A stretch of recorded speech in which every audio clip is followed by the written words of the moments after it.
Do you even know your main character's biggest flaw? In this video, you are going to learn how to read this tarot card intuitively, also learn the meaning, and also how to associate it with your main character.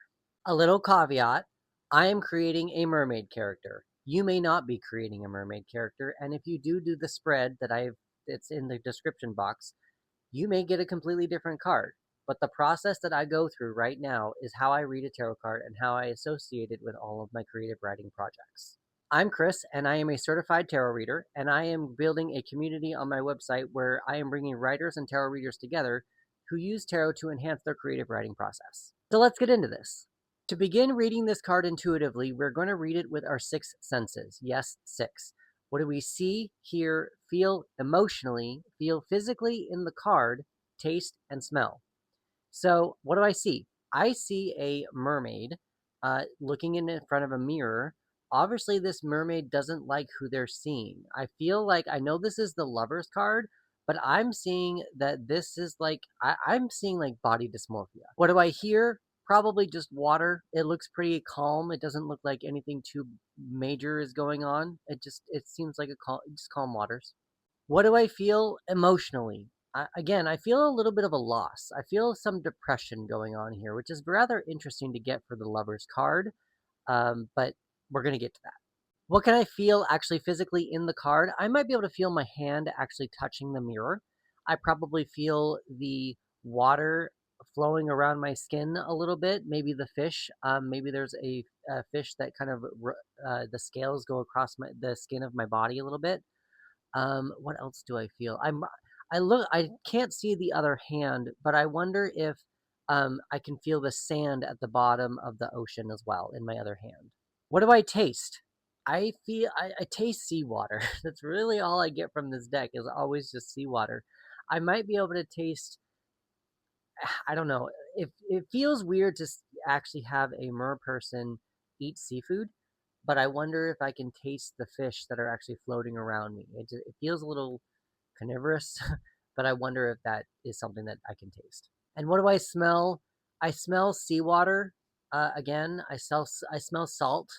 Uh, there is a different smell that I get from a field. However, I don't know if a mer person knows um, what that smells like. I do kind of think that maybe this one does, only because we are looking at a mirror and a reflection of someone who is above the water. So this mer person seems to have a little bit more knowledge of the surface.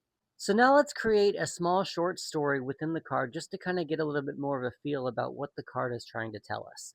This is going to be the middle of our story, and you can go as big or as small as you want. You can go Act 1, Act 2, Act 3, or you can go what happens before, what's happening right now, what's happening next.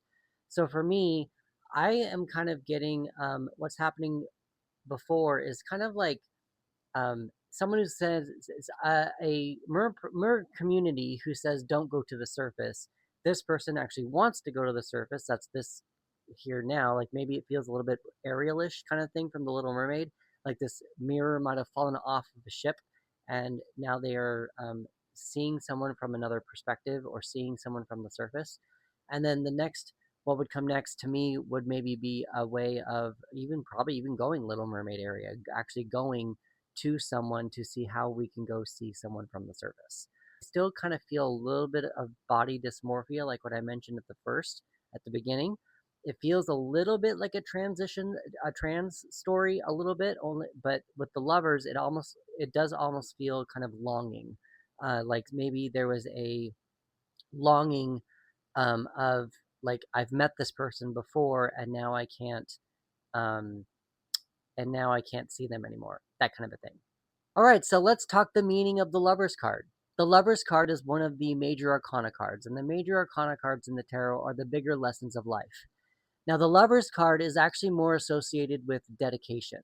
And with what we're dealing with is more of what is this character's main, what is the character dedicating themselves to? Is it a job? Is it money? Is it a purpose? It could also be who. Who are they dedicating themselves to? So I know we're dealing with some lovers here from it looks like two completely different worlds. So that could be something to pay attention to when going into the flaw. Additionally, something to pay attention to with the Lover's card is that it is associated with the planet Mercury. also with the sign of Gemini, and also with the element of air, which in the tarot is thoughts and communication. So how do we associate all of that information to discover what our this protagonist's biggest flaw is? So I'm going to go a little bit more literal, kind of like what I said before with the body dysmorphia. I feel like this character does not feel like they like themselves in their reflection. They don't have a lot of self confidence. We've talked a lot about how this character feels when they blow up at people. We've talked a lot about this character when they how they speak and communicate with swords, um, that kind of a thing. And I feel like they're just not being themselves, and they don't see themselves for the person who they truly are.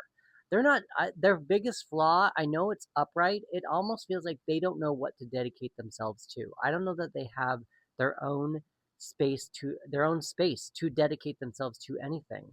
Uh, we did have the King of Swords again for how this character speaks, and I wonder if like it feels like almost like Lucky from Britney Spears. It almost feels like this person is so surrounded by so many people that they have no room to grow and be themselves. So with the Lovers again, I feel like with this being the biggest flaw, I almost feel like this character doesn't know what or who to dedicate themselves to. What did you get in this card? How would you associate a character's biggest flaw with the Lover's card? Let me know in the comments.